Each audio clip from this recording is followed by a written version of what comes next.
Hello बच्चों, I am Amit Bijarnia, your physics teacher at competition.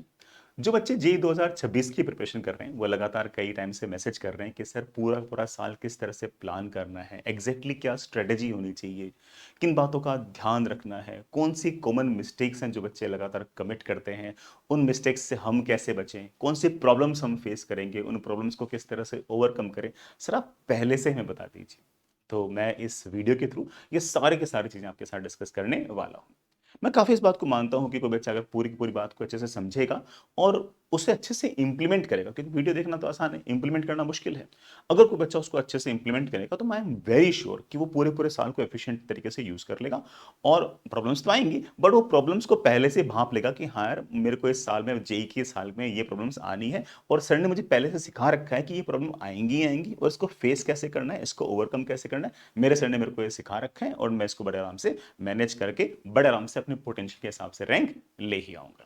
तो आराम से सारी बातें सुनिएगा, समझिएगा। अच्छा, इसमें ऐसा भी हो सकता है कि ना बहुत सारी बातों के साथ तो आप रिलेट कर जाओगे, कुछ बातें ऐसी होंगी जिसके साथ आप रिलेट नहीं कर पाओगे। खास तौर से किसी बच्चे ने मान लो कि लेट से कि 2 साल तक जेई की प्रिपरेशन नहीं की है और मैं उसको बोलूंगा कि देख बेटा ऐसी ऐसी प्रॉब्लम आएगी और इसको ऐसे ऐसे फेस करना है और इससे ऐसे बाहर निकलना है, तो बच्चा सोचेगा कि यार ये वाली प्रॉब्लम मेरे साथ नहीं आती है। लेकिन जब वो जेई की प्रिपरेशन कर रहा होगा ना तो उसको लगेगा कि हाँ यार, मेरे को एबीजे सर ने 3 महीने पहले 4 महीने पहले कहा था कि ना ऐसा ऐसा तेरे साथ होगा और ऐसा एग्जैक्टली मेरे साथ हो रहा है। तो हो सकता है कि अभी आप t=0 पर उस चीज को फेस ना करो, लेकिन आगे जाके आप बेटा उसको थोड़ा सा फेस कर सकते हो। तो पहले से सारी बातें सुन के रखो और कोशिश करें कि जो आपके सर आपको बता रहे हैं, जो टीचर्स आपको बता रहे हैं, आप उसको पूरे साल भर फॉलो करो। ठीक है। मैंने बेटा राइट साइड में कुछ इन्फॉर्मेशन लिखी हुई है बैचेस के लिए। कंपटीशन का अगर बैचेस पता करना हो तो i.competition या फिर online.competition.com या फिर बेटा उनकी ऐप पर आप जाकर बैचेस के बारे में पता कर सकते हो। ऑफलाइन जो है वो सिर्फ और सिर्फ बेटा जयपुर में है। ऑनलाइन के जो बैचेस हैं वो प्रवीण, प्रखर और प्रथम के नाम से। प्रवीण ड्रॉपर के लिए, प्रखर 12th के लिए और प्रथम 11th के लिए। मेन मुद्दे पे आते हैं। सबसे पहली बात कि ना क्लासेस रेगुलरली अटेंड करें, अच्छे से अटेंड करें। उसमें से है ना जो बच्चे ऑनलाइन पढ़ रहे हैं वो ऑफ कोर्स थोड़ा सा उनके पास एक फ्लेक्सिबिलिटी रहती है कि वो लेक्चर को बड़ा 1.25x पे, 1.5x पे कोई चीज़ पहले से देख रखी है तो उसको स्किप करना है ना, और कोई चीज़ अगर नहीं समझ में आई तो उसको पॉज करके देखना, वो बड़े आराम से अपना सारा सारा बड़े आराम से मैनेज कर सकता है। ठीक है। लेकिन लेक्चर्स रेगुलरली अटेंड करें। जो बच्चा ऑफलाइन किसी इंस्टीट्यूट के अंदर पढ़ने जा रहा है वो भी बेटा लेक्चर्स मिस ना करें। बट इसमें कई बच्चों का सवाल ये होगा कि सर मैंने 11th 12th क्लास में जेई की पढ़ाई कर रखी है और सर मैं इन स्पेसिफिक फिजिक्स के इन 3 चैप्टर के साथ मैं बड़ा कंफर्टेबल हूँ, तो सर मेरे लिए क्या ये क्लासेस अटेंड करना कंपलसरी है क्या? नहीं, कंपलसरी नहीं है। फिर आप एक काम करो कि उन 3 चैप्टर के ना, जब भी वो चैप्टर आपके क्लास में पढ़ाने वाले हो उससे नियरली 1 वीक पहले आप है ना अपने इंस्टीट्यूट की शीट लगाना स्टार्ट कर दो। अगर आपसे शीट के 80% से अगर ज़्यादा सवाल बन गए, इट मीन्स दैट कि आपको लेक्चर अटेंड करने की आवश्यकता नहीं है। लेकिन मान लो कि आपको शीट करते करते पता लगा कि हाँ यार, मेरे को ना वेव्स अच्छे से आता है लेकिन डॉपलर इफेक्ट के मेरे से सवाल नहीं बन रहे हैं, मैं एग्जांपल लिए बोल रहा हूँ, तो फिर उस बच्चे को समझ में आ गया कि मुझे सिर्फ और सिर्फ डॉपलर इफेक्ट वाली जो क्लास है उसी को अटेंड करना है, बाकी टाइम को मैं अपने रिवीजन के लिए या टेस्टिंग के लिए यूज कर सकता हूँ। तो जिन बच्चों ने पहले से जेई की प्रिपरेशन नहीं कर रखी बेटा उनको तो सारे लेक्चर अटेंड करने हैं। जिन बच्चों ने जेई की प्रिपरेशन पहले से कर रखी है वो कुछ टॉपिक्स को छोड़ सकते हैं, लेकिन छोड़ने से पहले इस बात को एंश्योर कर लें कि आपको आता है। ये आप डिसाइड नहीं करोगे, ये कौन डिसाइड करेगा? वो आपका स्टडी मटेरियल है, उसके अगर सवाल बन रहे हैं तो आपको आता है। और अगर आपको पता लगे कि उस चैप्टर में कोई सब टॉपिक या कोई टॉपिक ऐसा है जिसके अंदर आपको हल्का फुल्का अनकंफर्टेबल है, तो प्लीज उस इतने से टॉपिक के आपकी क्लास, आप उसकी क्लास जरूर अटेंड करें, छोड़े नहीं। दूसरी बात जो बच्चों के मन में सवाल आता है कि सर मैं क्लास तो अटेंड कर लूंगा, सर मैं नोट्स बनाऊं या नहीं बनाऊं। देखो यार, जो बच्चा ऑफलाइन पढ़ रहा है ना वो तो ऑफकोर्स नोट्स बनाएगा, लेकिन जो बच्चा ऑनलाइन पढ़ता है ना उसके लिए नोट्स बनाना थोड़ा सा मुश्किल हो जाता है, क्योंकि एक तो ऑनलाइन में कंटेंट ज्यादा मिलता है भाई, मोनोलॉग टाइप से होता है, तो बच्चा ठीक है उसके पास टीचर के पास पढ़ाने के लिए ज्यादा होता है। मेरे को कोई बोल दे कि ऑफलाइन पढ़ाओ या ऑनलाइन पढ़ाओ तो ऑफकोर्स मैं 1.5 घंटे में ऑनलाइन में ज्यादा पढ़ा पाऊंगा, है कि नहीं यार? ऑफलाइन में तो कोई बच्चा मान लो कि है ना बातें भी करने लग गए, है ना, ठीक है, कोई बच्चा कोई किस्सा सुनने लग गया, मैं किस्सा सुनने लग गया, कुछ भी हो सकता है, ठीक है, बच्चे ने कोई डाउट पूछ लिया, है ना, कुछ भी हो सकता है, ठीक। तो इसलिए हमेशा ही आप ऑनलाइन में ज्यादा कंटेंट दे पाते हैं, तो इस केस में ऑनलाइन के अंदर नोट्स बनाना थोड़ा सा भारी काम हो जाता है। मैं जो बच्चे ऑनलाइन पढ़ रहे हैं उनको बोलूंगा, खास तौर से जो बच्चे, इस बच्चे का सिर्फ और सिर्फ 1 साल है, उसको बोलूंगा कि अगर पूरे नोट्स नहीं लिख पा रहे हो तो इट्स फाइन, क्योंकि अगर क्लास नोट्स अगर बनाने बैठ गए तो अगर और 1.5 घंटे का लेक्चर का 2.5 घंटे में जा रहा है तो यार ये तो फिर बात बैठेगी नहीं। हालांकि बच्चा हमेशा बोलेगा कि सर मैं 2.5 घंटे देता हूं तो मेरे को ज्यादा समझ में आता है, इट्स वेरी ऑब्वियस। तो ऐसे में तुम एक काम कर सकते हो कि तुम जो पीडीएफ नोट्स है ना उसका प्रिंट आउट ले लो और पेपर पे प्रिंट आउट हमने ले लिया है, आप उसी को एडिट करते रहो। अपने अपने पास तो आपके पास कोई थॉट हो आप उसको उसके अंदर लिख लो और आप ऐसे करके काम चला लो। तो ये बीच का रास्ता हो गया कि आप खुद के नोट्स बना भी रहे हो और पहले से जो आपके पास नोट्स बने हुए हैं उसी के अंदर आप थोड़ी बहुत एडिटिंग कर रहे हो, तो आपका टाइम भी बहुत ज़्यादा वेस्ट नहीं हो रहा। बस आप ये जरूर साइड में जरूर शो इंश्योर करें कि आप जब भी पूरे नोट्स अगर नहीं बना रहे हो अपने हाथ से, तो साइड में आप शॉर्ट नोट्स जरूर बनाएं। और शॉर्ट नोट्स जब भी बनाएं तो उसके अंदर सिर्फ और सिर्फ तीन चीजें लिखनी है। बड़ा कॉन्सेप्ट्स लिखने हैं, थ्योरम लिखनी है और फॉर्मूले लिखने हैं। ना कोई सवाल लिखने हैं, ना कोई डेरिवेशन लिखनी है। और मोस्टली बेटा आप जानते हैं कि पन्ने जो बढ़ते हैं वो तो डेरिवेशन से और सवालों से ही भरे रहते हैं। सिर्फ कॉन्सेप्ट, थ्योरम और फॉर्मूले, सिर्फ तीन चीज बेटा शॉर्ट नोट्स में आपको लिखनी है। ठीक है, ये मैंने खास तौर से उस बच्चे के लिए बोला है जिसने बेटा नोट्स बनाए नहीं है, वो कम से कम शॉर्ट नोट्स तो बनाए ही बनाए। ठीक है, अगला सवाल आता है प्रैक्टिस का, होमवर्क का, कि यार सवाल कैसे करें, कौन से करें, वगैरह वगैरह। तो देखो मैं बहुत ही मतलब मैं ना बिल्कुल फ्रैंकली जो सच है ना, जो मेरे बच्चे के फायदे की चीज है, मैं एग्जैक्टली वही बोलूंगा। जिससे मतलब तुम्हारा नुकसान हो मैं वही बोलूंगा। उसमें हो सकता है कि तुम थोड़ा सा बुराई मान जाओ कि अरे नहीं नहीं है ना, ऐसा नहीं है, मतलब मैं जो सच है वो बताऊंगा। ठीक है, पहली बात तो ये कि ना बच्चा क्या करता है कि जैसे ही ना वो जेई की पढ़ाई करता है या किसी भी कॉम्पिटेटिव एग्जाम की पढ़ाई करता है ना, तो वो सबसे पहले क्या करता है कि 50 बुक्स लेके आता है। तीनों सब्जेक्ट की दुनिया भर की बुक्स लेके आ जाएगा, क्योंकि वो और एक्साइटेड होता है। और बुक्स लाने में जोड़ तो आ ही नहीं रहा ना, बुक्स लाने में तो सिर्फ और सिर्फ पैसे लग रहे हैं, और पैसे तो ऑफ कोर्स पिताजी दे रहे हैं। उसमें खुद को तो कुछ करना नहीं है, तो वो तो आसान काम है। तो बुक्स भयंकर तरीके से उठा के ले आएगा। पूरे साल भर में वो बुक्स को हाथ भी नहीं लगाएगा, लेकिन वो बुक्स बहुत सारे ले आएगा। मैं इससे अच्छा ये है कि आप है ना बहुत ही कंसाइज और बहुत ही टारगेट स्पेसिफिक स्टडी मटेरियल ही करें। और उसमें बेस्ट जो है वो वही है जिस संस्थान के अंदर आप पढ़ते हैं, जिस इंस्टीट्यूट के अंदर आप पढ़ते हैं, उस इंस्टीट्यूट का मटेरियल सबसे बेस्ट है। मैं ये नहीं कह रहा कि कंपटीशन का बेस्ट है। कंपटीशन का बेस्ट है उस बच्चे के लिए जो कंपटीशन से पढ़ रहा है, जो हम लोगों से पढ़ रहा है। क्योंकि जो भी स्टडी मटेरियल होगा वो हमेशा लेक्चर्स के कोहेरेंट होना चाहिए, कि टीचर ने क्या पढ़ाया उसी हिसाब से उसी सीक्वेंस के अंदर होना चाहिए। और वो स्टडी मटेरियल जब बच्चा करता है तो उसका धीरे धीरे आईक्यू लेवल, एप्टीट्यूड लेवल थोड़ा थोड़ा डेवलप लगातार होता चला जाता है। तो जो पढ़ाया जा रहा है और जो कंटेंट है, दोनों में कोहेरेंस होनी होनी चाहिए। आप रैंडमली अगर बुक्स करोगे मैडम, बहुत ज्यादा फायदा नहीं होगा। अगर बच्चे का आईक्यू एप्टीट्यूड बहुत ही तेज है, बहुत ही फुड़ू, तो अलग बात है। अदरवाइज जो बच्चा इन जनरल जो रैंक 200 से लेकर 1 लाख के बीच वाला रैंक वाला बच्चा है, उसे हर चीज बहुत ही कंसाइज चाहिए, कि हाँ भाई बिल्कुल एप्ट चाहिए, परफेक्ट चाहिए। उसको अगर हल्की फुल्की भी ऊंच नीच होगी तो उसको परेशानी आती है। तो ऐसे केस में बेस्ट मटेरियल आपके पास अगर कोई है तो वो सिर्फ दो है। कौन सा? इंस्टीट्यूट का जो मटेरियल है वो, और दूसरा बड़ा ऑफ कोर्स आपके 2020 से लेके 25 के बीच के पीवाईक्यू जेई मेन के लिए, और 2006 से लेके 2025 के बीच के एडवांस के पीवाईक्यू। फिर से रिपीट करता हूं, 20 से लेके 25 तक के मेन के, और 6 से लेके 25 के बीच में एडवांस के। ये पीवाईक्यू आपके लिए बेस्ट है। प्लस आपका जो स्टडी मटेरियल आपको जो इंस्टीट्यूट दे रहा है वो सबसे अच्छा है। आप उसी की प्रैक्टिस कीजिए, उसी का ही होमवर्क कीजिए। अब इसमें आप कहां फंसोगे मैं पहले बताता हूं। जैसे आप किसी, मैं कंपटीशन का एग्जांपल लेता हूं। कंपटीशन में कोई बच्चा अगर पढ़ेगा तो बेटा उसको है ना, सबसे पहले बेटा एक एसेंशियल शीट मिलेगी, उसे एक एक्स्ट्रा एज मिलेगी, उसे डीपीपी मिलेगी, और बेटा उसे एक जेई मेन की बुकलेट मिलेगी, और जेई एडवांस की बुकलेट मिलेगी। ठीक है, ये इतना सारा मटेरियल हो गया कि उस बच्चे के लिए सारे मटेरियल करना लगभग लगभग इम्पॉसिबल सा टास्क हो गया। देखो सीधी सी बात तो ये। तो बच्चा सोचता है कि सर इतना सारा कंप्लीट हो पाएगा क्या? नहीं हो पाएगा, कोई बात नहीं।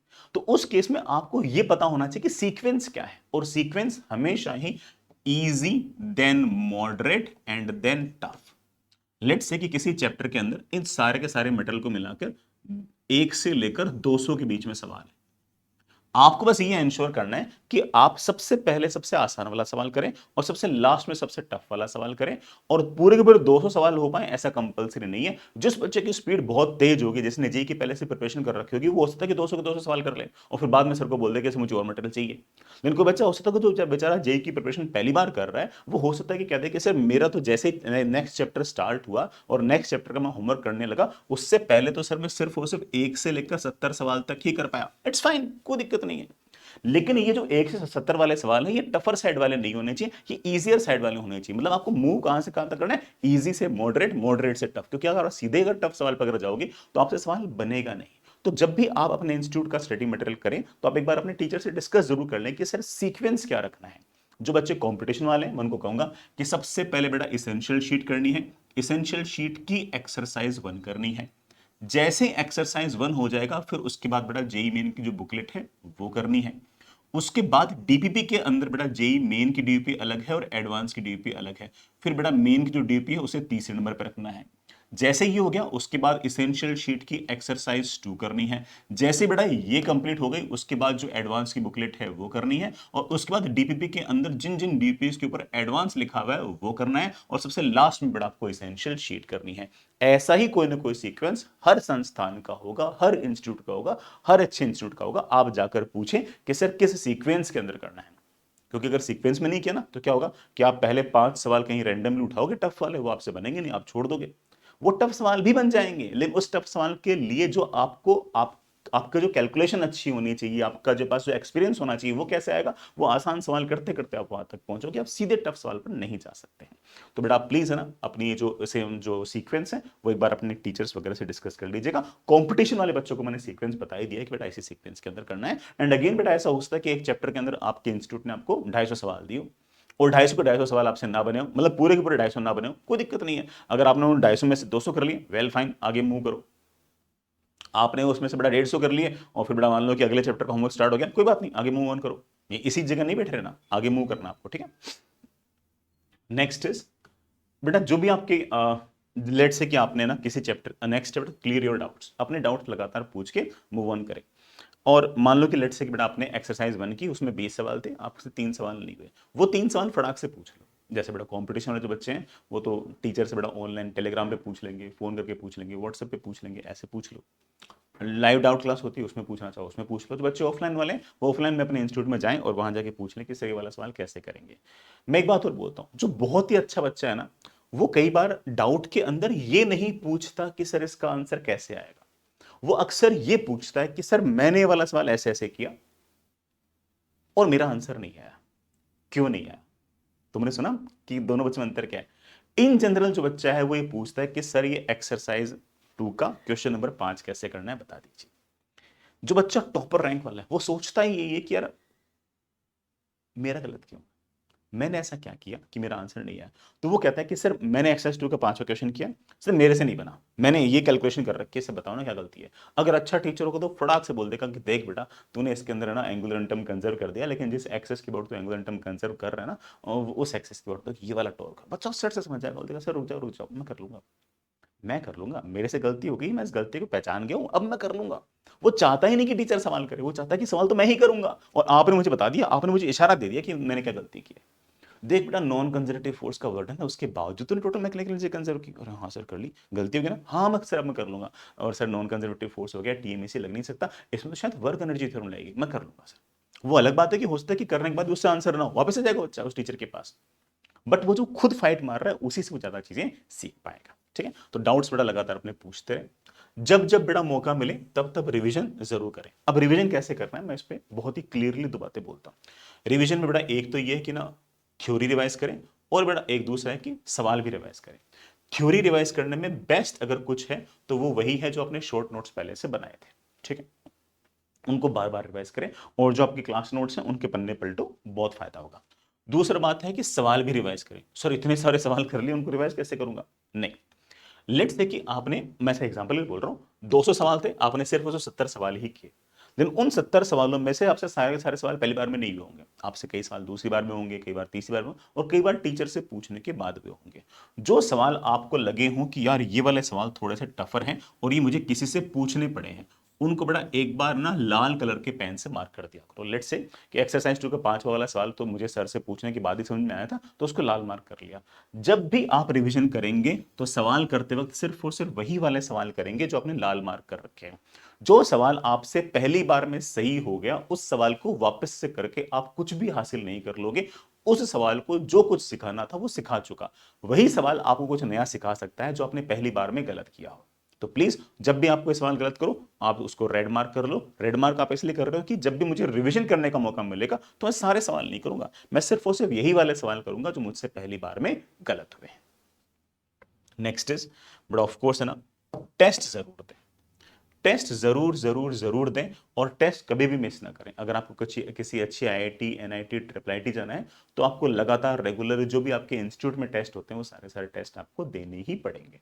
अगर आप टेस्ट नहीं दे रहे हैं, मतलब आपको अगर ये चेक करना हो कि मैं आईआईटी जा पाऊंगा या नहीं जा पाऊंगा, तो इसको बिल्कुल सिंपल सा एक तरह से ऐसे कह सकते हैं कि ना लिटमस टेस्ट है। अगर आप टेस्ट दे रहे हो तो आपकी पॉसिबिलिटी है कि आप आईआईटी पहुंच जाओगे। अगर आप टेस्ट नहीं दे रहे हो आप नहीं पहुंचोगे। क्लियर सी बात है। टेस्ट लगातार दें। अब टेस्ट कौन से देने हैं मैं उसमें एक रफली बताता हूँ। जो कंपटीशन वाले बच्चे हैं मैं उनको एक रफ सा आइडिया दे रहा हूँ कि किस किस तरह के टेस्ट होते हैं। एक बेटा ऑफ कोर्स मेंस के टेस्ट होते हैं और बेटा एक ऑफ कोर्स एडवांस के टेस्ट होते हैं। मेंस के टेस्ट भी अगेन अलग अलग तरह के होते हैं। एक होगा बेटा पार्ट टेस्ट, एक होगा बेटा क्यूमुलेटिव टेस्ट और एक होगा आपका एफएसटी या full syllabus test. Part test मतलब इसमें सिलेबस कम आएगा। क्यूमुलेटिव टेस्ट मतलब कि उस टाइम से पहले जितने टॉपिक थे ना सब मिला के आएंगे। और फुल सिलेबस टेस्ट मतलब बेटा ऑफ कोर्स सारे के सारे जितना टॉपिक है उन मतलब जितना आपके पास जेईई का सिलेबस है उन सब के टेस्ट। ये फुल सिलेबस टेस्ट बिल्कुल लास्ट में स्टार्ट होंगे और जेईई मेन का पहला अटेम्प्ट जब देने जाओगे ना उससे पहले आपके 20 टेस्ट फुल सिलेबस वाले आपके होंगे।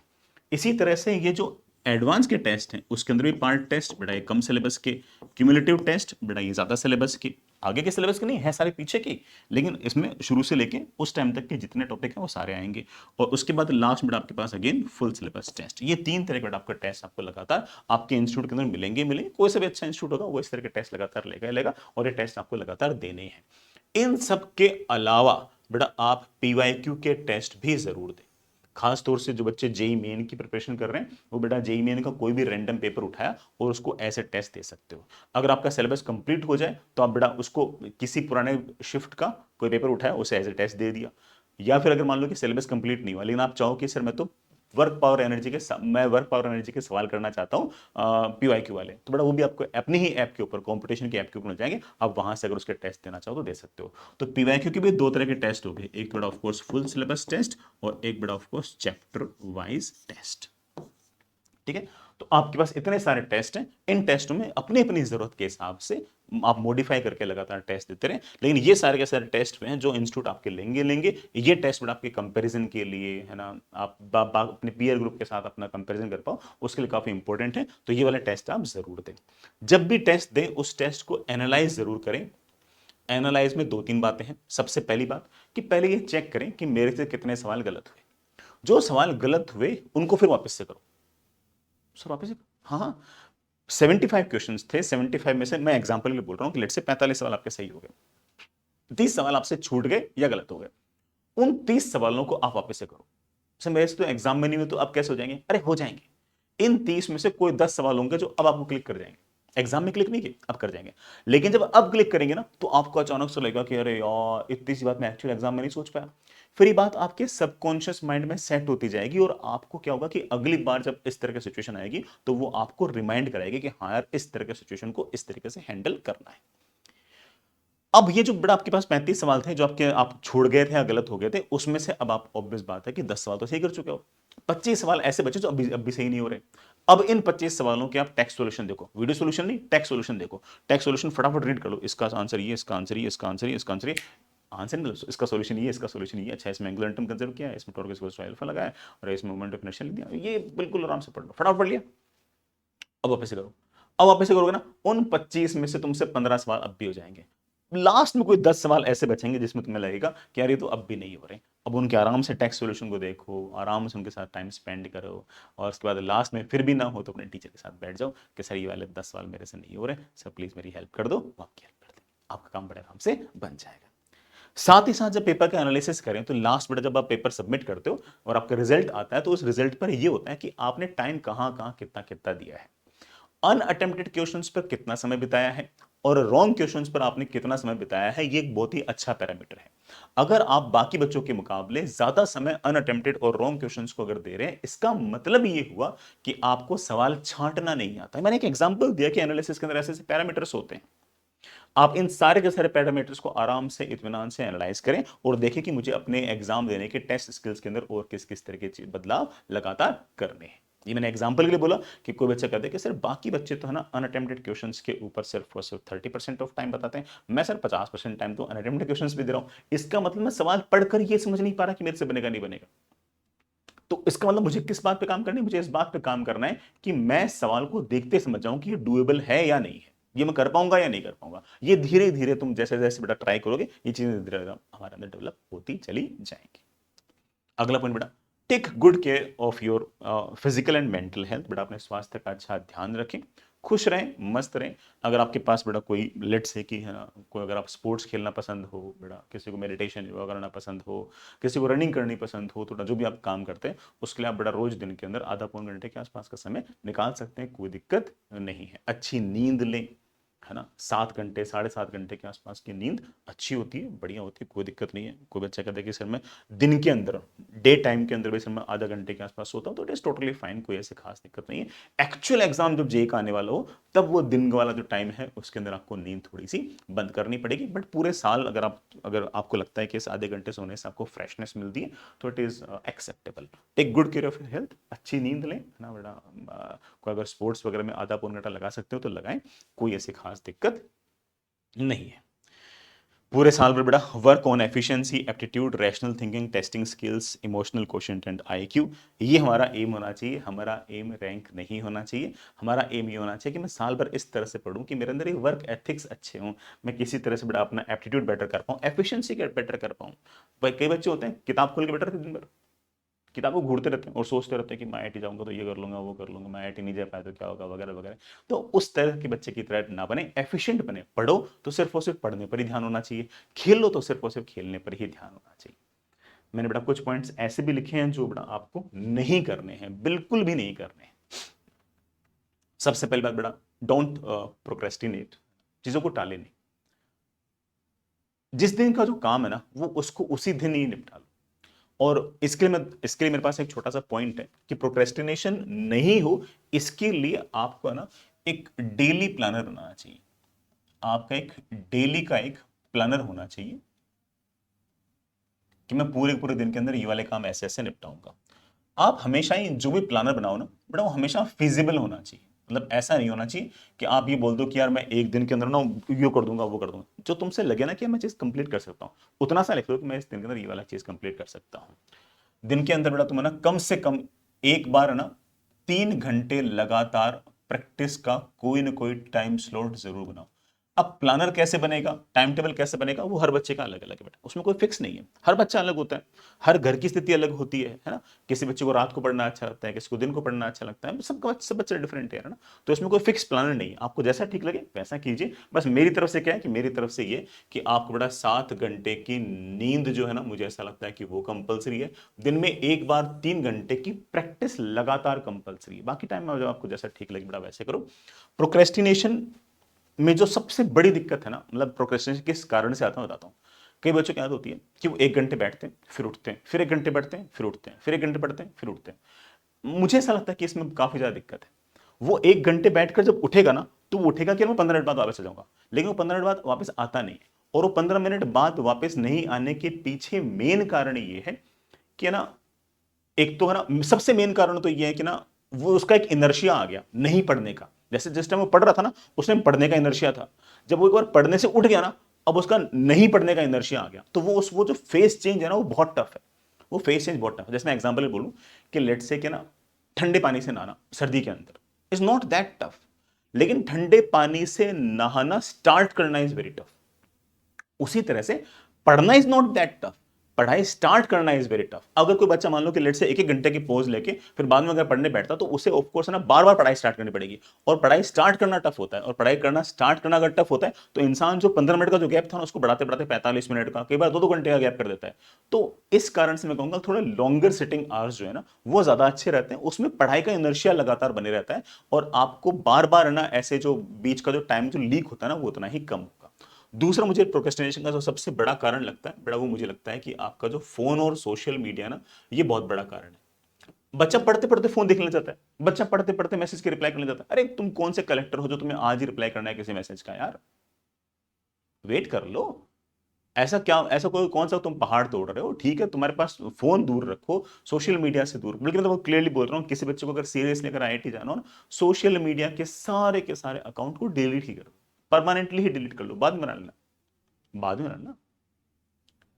किसी प्रकार का कोई सोशल मीडिया पर अकाउंट नहीं होना चाहिए अगर आपको किसी भी, अगर मान लो आईआईटी एनआईटी अच्छी कॉलेज अगर जाना है तो, क्योंकि मोस्टली बच्चा जो है ना वो अपने मन पर काबू रख ही नहीं पाता। बोलना आसान होता है कि अरे सर मैं सब कुछ मैनेज कर सकता हूं, मैनेज नहीं कर पा रही, ये तो बात है यार।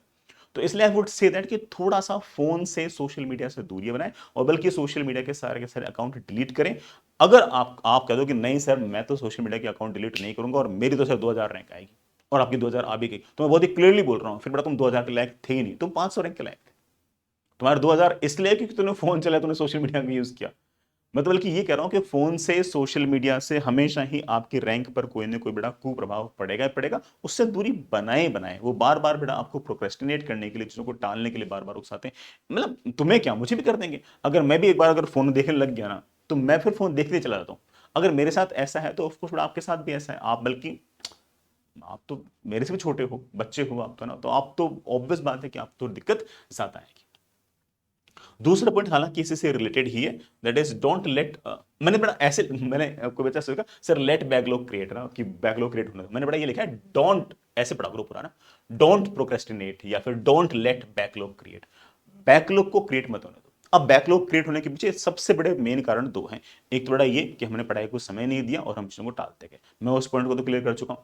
एक दूसरा पॉइंट और है, और वो दूसरा पॉइंट है बैकलॉग क्रिएट होने के पीछे, and that is extremely important, that is perfection. कि सर मैं तो परफेक्शन ही बनूंगा, मैं तो न्यूटन्स लॉज ऑफ मोशन पे तब जाऊंगा जब मैं काइनेमेटिक्स का बिल्कुल फोड़ू हो जाऊं, मैं वर्क पावर एनर्जी पे तब जाऊंगा जब मैं न्यूटन्स लॉज ऑफ मोशन का न्यूटन बन जाऊंगा। अरे ऐसा थोड़ी होता है यार। जो चैप्टर आपके इंस्टीट्यूट के अंदर पढ़ाए जा रहे हैं, जो आपके टीचर पढ़ा रहे हैं, उनके साथ साथ चलना इंपॉर्टेंट है। और उनके साथ साथ चलने के लिए ऐसा भी हो सकता है कि आपके स्टडी मटेरियल में 400 सवाल थे और आपने सिर्फ और सिर्फ 250 सवाल ही किए, कोई दिक्कत नहीं है। वो अगले 150 सवाल करने से ज्यादा इंपॉर्टेंट ये है कि आप जो इंस्टीट्यूट के अंदर जो पढ़ाया जा रहा है उसके साथ चले। आपकी रैंक बेटर तब आएगी जब आप इन 150 सवाल को छोड़कर जो चैप्टर क्लास में पढ़ाया जा रहा है उसके साथ चले। इन 150 लेक्चर से रैंक पर उतना फर्क नहीं आएगा जितना फर्क ऑफ कोर्स आपके टीचर के साथ साथ चलने में आएगा। तो डोंट बी परफेक्शनिस्ट। बहुत सारे बच्चे होते हैं कि सर ये वाला टॉपिक तो जब मेरे को समझ में आएगा, ये वाली चीज मेरे को समझ में आएगी, मैं तो तभी आगे जाऊंगा, वरना मैं नहीं जाऊंगा। तुम बहुत ही क्लियरली बताऊं, बोल रहा हूं, तुम वहीं बैठे रहो, तुम हिलोगे नहीं पूरे साल। मैंने ऐसे ऐसे बच्चे देखे हैं कि काइनेमेटिक्स कर रखा है 10-10 बुक से, 10 बुक लेके आया और सारी बुक से सिर्फ एक ही चैप्टर कंप्लीट है, कौन सा, काइनेमेटिक्स। वो काइनेमेटिक्स के बाप बन चुके हैं, उसके आगे उनको कुछ नहीं आता है। इसकी बजाय तो एक ही बुक से 10 चैप्टर कर लिया होता तो you would have done better. Mentally भी तुम बिल्कुल शांत रहते, रिलैक्स रहते, कुछ लाइफ में किया है। एक एक ही चैप्टर को 10 बुक से करने से अच्छा है कि एक ही बुक के 10 चैप्टर करो, मूव ऑन करना सीखो, है ना। परफेक्शनिस्ट बनने की कोई जरूरत नहीं है, कुछ चीजें समझने में समय लगता ही है। आरबीडी जैसा चैप्टर है, ईएमआई जैसा चैप्टर है, मैथमेटिक्स में मेरे ख्याल से कॉम्प्लेक्स नंबर जैसा चैप्टर है, केमिस्ट्री में अगर देखें तो आयनिक और थर्मो जैसे चैप्टर हैं। वो चैप्टर समझ में आते ही एक्सपीरियंस के साथ है। जिस टाइम आपको लेट से कि आयनिक पढ़ाया गया, आप बिल्कुल जिद कर लो कि यार मैं तो जिस दिन आयनिक समझ में आएगा ना पूरा का पूरा, उसके बाद अगला चैप्टर स्टार्ट करूंगा। मैं बहुत ही क्लियरली बोल रहा हूं, तुम अगला चैप्टर स्टार्ट करोगे ही नहीं। और अगला चैप्टर भी तो उतने नंबर लेके बैठा है, अगला चैप्टर भी तो आपकी लाइफ में उतना ही कंट्रीब्यूट करना चाह रहा है जितना आयनिक ने कंट्रीब्यूट किया। वो आपको बल्कि कम समय के अंदर, कम मेहनत के अंदर ज्यादा नंबर देना चाह रहा है अगला चैप्टर, बल्कि आप उस चैप्टर पे जाना नहीं चाहते। और ये जो आयनिक है जो आपको परेशान कर रहा है, आप उसके साथ ज्यादा टाइम स्पेंड करना चाह रहे हैं। बल्कि कुछ बातें ऐसी भी होंगी आयनिक की जो आप जब अगला चैप्टर पढ़ोगे, इलेक्ट्रोकेमिस्ट्री वगैरह पढ़ोगे, तो आपको लगेगा कि हाँ यार मेरे कुछ कुछ कॉन्सेप्ट आयनिक वाले भी अब मेरे को ज्यादा बेटर तरीके से समझ में आ रहे हैं। तो सम थिंग्स टेक टाइम, मतलब कुछ चीजों में समय लगता ही है। तो वो चीजें हो सकता है कि महीने भर बाद में, 1.5 महीने बाद में ज्यादा बेटर तरीके से समझ में आए। तो आपको स्टक नहीं करना है कि हाँ यार ये तो समझ में आएगी, मैं उसके बाद आगे जाऊंगा वरना मैं आगे नहीं जाऊंगा। तो ऐसे केस में आप स्टक ही रहोगे और आपका पूरा का पूरा जो ड्रॉप ईयर है वो निपट जाएगा। ये वाली बात कई बच्चे, अगेन वो बच्चे रिलेट कर लिए होंगे जिन्होंने 11th-12th में जेई की पढ़ाई की है। अगेन जो बच्चा ने 11th-12th में जेई की पढ़ाई नहीं की ना, वो ये सोच रहा है कि अरे सर कैसी बातें कर रहे हो, ऐसा भी होता है कि एक ही चैप्टर पर अटक गए। मैं कह रहा हूं ना बेटा, तुम्हें से बहुत से बच्चे अटकेंगे, बैठ रहेंगे वहां पे, वेट करते रहेंगे कि अच्छा अच्छा ये जब चैप्टर समझ में आएगा तब जाके मैं अगला चैप्टर पढ़ूंगा, आरबीडी समझ में आएगा तब एसएचएम पढ़ूंगा। अरे आरबीडी पहली बार में मान लो कि तुम्हें 50% समझ में आ गया, 60% समझ में आ गया, और तुमने अपनी तरफ से जितना समय था उतना दे दिया, तुमने एनएफ नंबर ऑफ क्वेश्चन कर लिए, मूव ऑन करो, कोई दिक्कत नहीं, एसएचएम पढ़ो। फिर बाद में जब कोई मौका मिलेगा, दिवाली की छुट्टियां आएंगी, मान लो कभी टाइम मिलेगा, तो उस टाइम पर आरबीडी के कुछ और सवाल भी कर लेंगे, और हो सकता है कि एसएचएम करते करते भी आरबीडी के 2-4 कॉन्सेप्ट समझ में आए, ऐसा हो सकता है। ठीक है, next is don't over expect. देखो यार ना, मतलब हर बात पे ना ओवर एक्सपेक्ट मत किया करो। मतलब ये ना बहुत ही आजकल के बच्चों में कुछ ज्यादा दिक्कत आ रखी है। जैसे ना होता क्या है कि आजकल का जो जमाना है ना वो काफी ज्यादा सोशल मीडिया का जमाना है। इसमें we have lot of success stories. उसमें हम चारों तरफ जब भी देखते हैं ना, हमें दुनिया दुनिया भर की सक्सेस स्टोरीज नजर आती हैं। उन सक्सेस स्टोरीज के पीछे की क्या कहानी है वो मैं अक्सर नहीं पता होता, और सिर्फ वो जो सक्सेस स्टोरी है उसी का आइडिया हमें होता है। तो हम भी चाहते हैं कि यार हमारी लाइफ भी बिल्कुल वैसी हो, हम भी ये करते हैं वो करते हैं वगैरह वगैरह। तो मुझे ऐसा लगता है कि ना इस चक्कर में ना बच्चा कई बार थोड़ा सा ज्यादा एक्सपेक्ट कर लेता है, और वो जो ओवर एक्सपेक्टेशन है वो उसको मेंटली थोड़ा सा परेशान करती है। तो मैं कहूंगा कि हमेशा ही आपकी जो एक्सपेक्टेशंस हैं वो directly proportional to your efforts होनी चाहिए। आप अगर ज्यादा मेहनत कर रहे हो तो ज्यादा एक्सपेक्ट कीजिए, अगर आप कम मेहनत कर रहे हो तो कम एक्सपेक्ट कीजिए, अगर आप मेहनत नहीं कर रहे हो तो एक्सपेक्ट मत कीजिए। अगर ऐसा रहेगा तो यू वुड बी हैप्पी। आप परेशान कब होगे, त्रस्त कब होगे, जब आप मेहनत करोगे कम और एक्सपेक्टेशन करोगे ज्यादा। और ऐसे केस में आप जब परेशान होगे ना, तब आप है ना अगेन उसी जोन के अंदर बेटा वापस चले जाओगे, है ना ओवर थिंकिंग वाले जोन के अंदर वापस चले जाओगे, और ओवर थिंक करते करते करते करते करते जो आगे वाला समय है ना उसको भी आप वेस्ट कर दोगे। तो this over expectation will lead to overthinking. बार बार बड़ा वही सोचना कि अरे यार बाकी बच्चे पता नहीं कहां पहुंच गए, मैं पता नहीं कहां पर आ गया, वगैरह वगैरह, इस तरह की बात दिमाग में स्टार्ट हो जाएंगी। तो हमेशा ही अपनी एक्सपेक्टेशंस को प्रोपोर्शनल रखें अपने एफर्ट के। इसलिए देखो तुमने नोटिस किया होगा कि मैंने कभी भी किसी भी जगह ये नहीं लिखा कि dos and don'ts for this much rank. मैंने क्या लिखा कि तुम्हारा एम क्या है। तुम्हारा एम है कि तुम इस पूरे साल भर में अपनी एफिशिएंसी को बेटर करो, वर्क एथिक्स को बेटर करो, एप्टीट्यूड को बेटर करो, रैशनल थिंकिंग डेवलप करो, टेस्टिंग स्किल्स को बेटर करो, इमोशनल क्वेश्चन बेटर करो, अपने अपने इंटेलेक्ट क्वेश्चन को बेटर करो। ये मेन चीज है। रैंक तो आ जाएगी, प्रोसेस तो फॉलो करो। अगर आप प्रोसेस को फॉलो करोगे तो रैंक भी आएगी, लेकिन वो रैंक आने के लिए बेटा उस प्रोसेस पे विश्वास आता रखो। रैंक रैंक रैंक सोचोगे ना, रैंक नहीं आएगी। मैं बहुत ही क्लियरली बोल रहा हूँ, बहुत बच्चों को बुरा लग रहा होगा। बहुत बच्चे मैसेज करते हैं सर 500 रैंक के लिए क्या करें। अरे भाई जो जो चीज 500 रैंक लाने के लिए करते हैं वही चीज 5,000 रैंक लाने के लिए भी करते हैं। सेम चीज करते हैं, पढ़ाई करते हैं, मस्त रहते हैं, खुश रहते हैं, ये सारी चीजें करते हैं। इन सारी चीज करने के बाद एक बच्चे के 5,000 रैंक भी आएगी, एक बच्चे के 500 रैंक भी आएगी, और एक बच्चे के 5 रैंक भी आएगी। सेम चीजें करने पे, सेम स्टडी मटेरियल करने पे, सेम टीचर से पढ़ने पर रैंक में 500 का, 5,000 का और 5 का अंतर आता है। बच्चे में अंतर है। जो 5 रैंक वाला बच्चा और जो 5,000 रैंक वाला बच्चा, उसमें डिफरेंस है। लेकिन इसका ये अर्थ भी करते हैं कि वो 5 रैंक वाला बच्चा मेरे साथ सक्सेसफुल होगा ही होगा, ऐसा नहीं है। बिल्कुल ऐसा नहीं है। तो तुम्हें सोचना ही नहीं है रैंक के बारे में, तुम्हें सिर्फ उसे प्रोसेस के बारे में ही सोचना है, और प्रोसेस पर ही तुम्हें थोड़ा सा ज्यादा विश्वास रखना है। तो बार बार ना ओवर एक्सपेक्ट ना करें कि यार मैं ये कर लूंगा वो कर लूंगा। ठीक है, ये यथास्थिति है, मेरे इतने नंबर आ रहे हैं, मैं इन नंबरों में अगली बार और बेटर करूंगा, मैं और अच्छा करूंगा, एंड समथिंग लाइक दैट। बड़ा अगला पॉइंट है, डोंट कंपेयर। बार बार ना अपना कंपेरिजन बाकी बच्चों से ना करें। हर इंसान की अपनी अलग फाइट है, हर इंसान का अपना अलग बैकग्राउंड है, हर इंसान की अपनी एक अलग सिचुएशन है। हर इंसान से आपका कंपैरिजन नहीं हो सकता। अगर आप कंपैरिजन कर रहे हैं तो आप ही परेशान होगे, आप ही त्रस्त होगे, किसी और का कुछ नहीं जाएगा। किसी बच्चे ने 9th क्लास से जेई की पढ़ाई कर ली, 9th पढ़ लिया, 10th पढ़ लिया, 11th पढ़ लिया, 12th पढ़ लिया, अब वो ड्रॉप ले रहा है। आप उससे कंपैरिजन कर रहे हो कि यार ये इतना फास्टली कर रहा है, मैं एक चैप्टर में 50 सवाल कर रहा हूं, ये एक चैप्टर के अंदर 500 सवाल कर रहा है। अरे भाई 500 सवाल में से उसने 450 सवाल तो पहले से देख रखे हैं, वही 50 ही कर रहा है। उसको एक्सपीरियंस है, वो पिछले 4 साल से ये लगा। तो उससे तुम्हारा कंपैरिजन बनता ही नहीं है। जब वो 9th 10th क्लास के अंदर जब वो पढ़ाई कर रहा था, अपन मजबूरी तो कर रहे थे, उस टाइम उस बच्चे ने तो कंपैरिजन नहीं किया अपन से, तो कंपैरिजन वैलिड ही नहीं है। अच्छा मजे की बात है कि वो वाला बच्चा तुमसे कंपैरिजन कर रहा है कि देख यार ये वाला जो बच्चा है इसने 9th 10th 11th 12th में खूब मजे किए, मेरे साथ तो बैठा है, मैं भी तो ड्रॉप ले रहा हूँ, ये तो ड्रॉप ले रहा है। तो हर बच्चा कंपैरिजन कर रहा है। तो कंपैरिजन जो दूसरे बच्चों के साथ है, वो अगर आपको मोटिवेट नहीं करते हैं तो उन कंपैरिजन से दूरी बनाए। हाँ, कुछ बच्चे ऐसे होते हैं जिनको कंपैरिजन ना मोटिवेट करता है। होते हैं ऐसे कुछ बच्चे होते हैं, 4-5% बच्चे ऐसे होते हैं जो मोटिवेट ही तभी होते हैं जब उनको थोड़ा सा चैलेंज किया जाए, जब उनको खास तौर से बोला जाए कि तेरे तो बस की बात ही नहीं है, या फिर वो देख कितना अच्छा है तू कैसा है, वो बच्चा कितना अच्छा है तू कैसा है। अगर ऐसा है तो उस केस में आप कंपैरिजन कर सकते हो। अदरवाइज आप कंपैरिजन किसी दूसरे इंसान के साथ ना करें। हर एक की जर्नी डिफरेंट है, you can not compare yourself with others. तो सर क्या कंपैरिजन करूं बेटा, फिर आपका जो कंपैरिजन होगा वो आपकी परफॉर्मेंस का कंपैरिजन होगा टाइम के साथ, कि मैं पहले यहां था, फिर यहां था, फिर यहां था, फिर यहां था, फिर यहां था, बस। और सिर्फ आपको ये कोशिश करनी है कि आपका डीपी बाई dt जो हो वो पॉजिटिव हो, मतलब आपकी जो परफॉर्मेंस है वो टाइम के साथ बेटर हो। किसी दूसरे इनके इंसान के साथ बेटर हो या ना हो ये इंपॉर्टेंट नहीं है, वो समय के साथ बेटर हो ये ज्यादा इंपॉर्टेंट है। और अगर ऐसा है तो मैं बिल्कुल 100% श्योर हूं कि आपको सक्सेसफुल होने से, आपको आगे बढ़ने से, आपको लाइफ में जो कुछ चाहिए वो हासिल करने से कोई नहीं रोक सकता। कब? जब आपका DP by dt positive. You need not to compare with each and everyone, ठीक है, वो सबका अपनी जर्नी है, कंपेरिजन मत क्या करो, मस्त रहा करो, खुश रहा करो, कोई दिक्कत नहीं आएगी। बेटा नेक्स्ट पॉइंट, अगेन बेटा वो डोंट के साथ पढ़ना, डोंट जज your self due to less marks, है ना।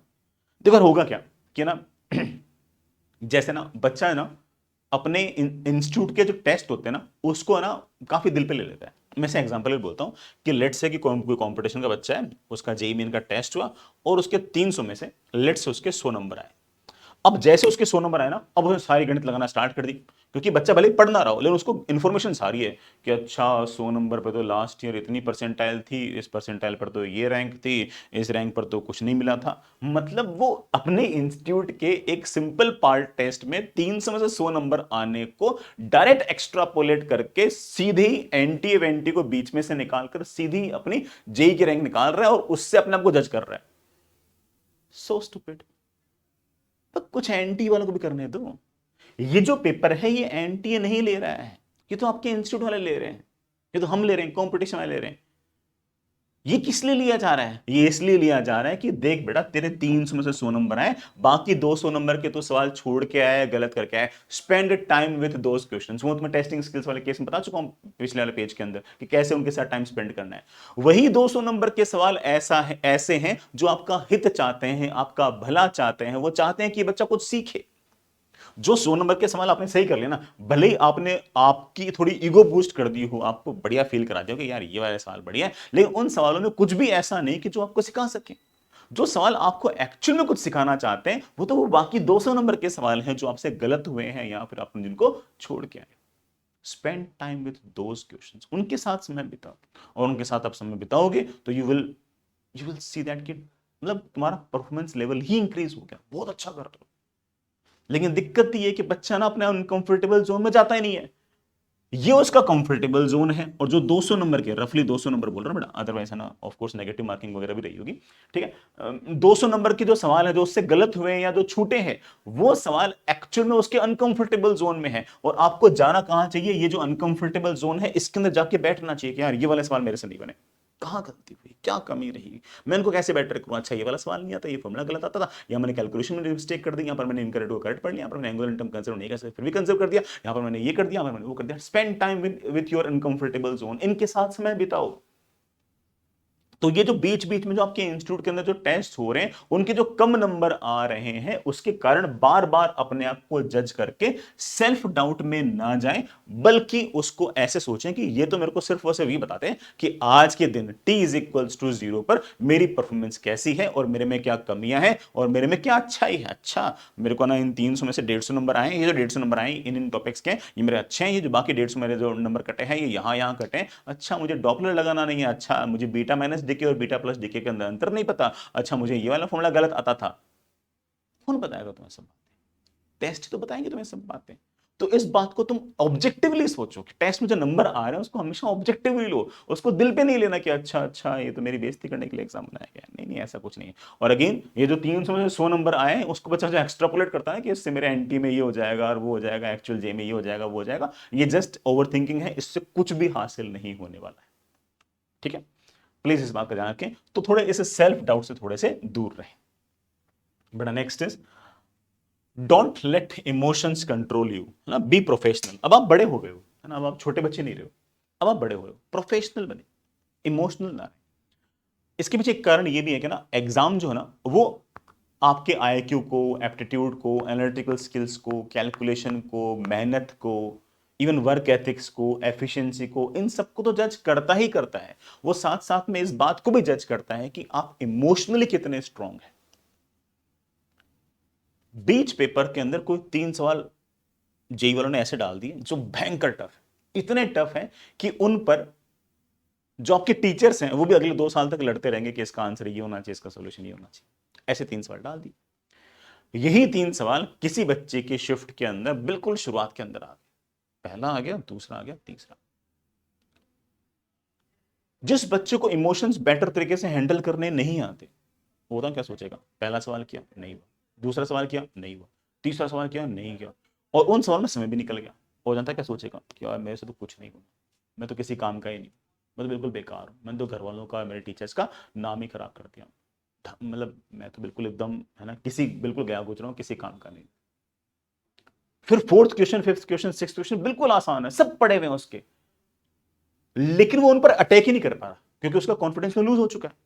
वो इमोशनली इतना वीक है, वो सोच ही नेगेटिव रहा है, वो उस चौथे सवाल पे, पांचवें सवाल पे, छठे सवाल पे अटैक नहीं कर पा रहा, और वो सारे आसान है, सारे देखे में, चौथे से लेके 25 सवाल तक सारे आसान है, वो उन पर अटैक नहीं कर पा रहा। दूसरा बच्चा है, उस बच्चे को भी ये तीनों सवाल शुरुआत में दिखाई दिए, वो इमोशनली स्ट्रांग है, उसने पूरे साल में खूब पेपर दिए, खूब टफ सिचुएशन झेल रखी है, और वो उन टफ सिचुएशन को झेल कर उसको इतना समझ में आ गया कि यार ये 3 सवाल अगर मेरे पेपर में है तो बाकी के पेपर में तो है, और मुझे तो है ना एब्सोल्यूट वेज में थोड़ी अच्छा करना है, रिलेटिव टर्म्स में अच्छा करना है, जो पेपर मैं दे रहा हूं मेरे साथ वाला भी दे रहा है, वो इन 3 सवाल में फंस जाएगा, वो इमोशनल हो जाएगा, वो रोने लग जाएगा, उसकी आंखों में आंसू आ जाएंगे, मेरी आंखों में आंसू आएंगे नहीं, मैं फोड़ दूंगा, मैं मचा दूंगा। समझ रहे हो? वो फट से वो 3 सवाल पढ़ेगा, नहीं हो रहा, नहीं हो रहा, नहीं हो रहा, फिर जाके चौथा सवाल देख रखा है, सेट से किया, पांचवा सवाल देख रहे हैं, खट से किया, यूं करते करते करते करते बेटा आराम से अच्छा कर लेगा। द ओनली अब दोनों बच्चों ने एक ही टीचर से पढ़ाई की है, एक ही संस्थान के अंदर पढ़े हैं, बराबर नंबर ऑफ क्वेश्चन किए हैं, सब सब बिल्कुल सेम सेम सेम सेम, लेकिन फर्क किसका, फर्क है उन दोनों के उस इमोशनल कोशेंट का, कि कौन अपने इमोशंस को बेटर तरीके से हैंडल कर पा रहा है। जो बच्चा दूसरा वाला है वो प्रोफेशनल है, वो प्रोफेशनल है कि यार ये अवेलेबल सिचुएशन है, इस अवेलेबल सिचुएशन में से बेस्ट आउटकम कैसे निकल सकता है, इसमें से बेस्ट आउटकम ही निकल सकता है कि पेपर जैसा आना था वैसा आ गया, ठीक है, अभी जो सिचुएशन है इसमें से मुझे कैसे बाहर निकलना है, कि ठीक है पहले 3 सवाल टफ है, लग गए यार 15 मिनट, क्या करूं, अभी भी 45 मिनट तो बचे हैं ना, कर लूंगा, बाकी बच्चों के साथ भी ऐसा हो रहा होगा, इसमें क्या है, वो भी एग्जैक्टली सेम सिचुएशन फेस कर रहे हैं, मैं भी कर लूंगा। तो वो बच्चा प्रोफेशनल तरीके से सोच रहा है, पहला बच्चा इमोशनली सोच रहा है कि मेरे साथ ही ऐसा क्यों हुआ, एनटी वालों को पता था कि अच्छा मैं ये वाला एग्जाम देने आऊंगा, मेरे साथ ही करते हैं ऐसा, लास्ट टाइम भी किया था, मैं नहीं खेलता, ऐसे थोड़ी होता है यार। तो दोनों बच्चों में डिफरेंस आ गया, और ये जो डिफरेंस है ये उनकी रैंक के अंदर 20 गुना का डिफरेंस लेके आएगा, 20 गुना का, उसकी 500 रैंक आएगी, उसकी बेटा 10,000 रैंक आएगी, इतना डिफरेंस है। सिर्फ उसे किसका अंतर है, वही बेटा जो अपना इमोशनल क्वोशेंट है उसका अंतर है। तो इमोशंस को अपने पढ़ाई के ऊपर हावी ना होने दें, एग्जाम के ऊपर हावी ना दो। यही जो इमोशंस हैं ये पढ़ाई के दौरान भी आपको परेशान करेंगे। मैंने कहा ना बेटा, बच्चा ओवरथिंक करता रहता है, बच्चा ना वही जो सारे पॉइंट ऊपर वाले ना वो अगेन इमोशंस को लेके रिलेट हो रहे हैं, कंपैरिजन से इमोशनल टर्मोल आ जाएगा उसके अंदर, ठीक है, ओवर थिंकिंग से, ओवर एक्सपेक्टेशन से उसका अगेन इमोशनल टर्मोइल आ जाएगा। दूर रहो इनसे, मस्त रहो, खुश रहो, कीप योर सेल्फ बिजी, अपने आप को हमेशा बिजी रखें, सवालों से घेर के रखें, कॉन्सेप्ट से घेर के रखें, खेलें कूदें, बढ़िया सोएं, मजे करें, कोई इशू नहीं है। पूरा जीवन ऐसे ही जीना है, जेई के दौरान तो जीना, उसके बाद भी ऐसे जीना, अपना काम करें, मस्त रहें, प्रसन्न रहें, कोई दिक्कत नहीं आएगी। ठीक है, मैंने मेरे ख्याल से सारे के सारे पॉइंट ही कवर कर लिए, मैंने कुछ मिस नहीं किया, बट फिर भी किसी बच्चे को लगे कि सर ये वाली बात तो आपने बोली नहीं, तो मुझे कमेंट बॉक्स में लिख देना, मैं रिप्लाई करूँगा। ठीक है, ऑल द बेस्ट, बाय।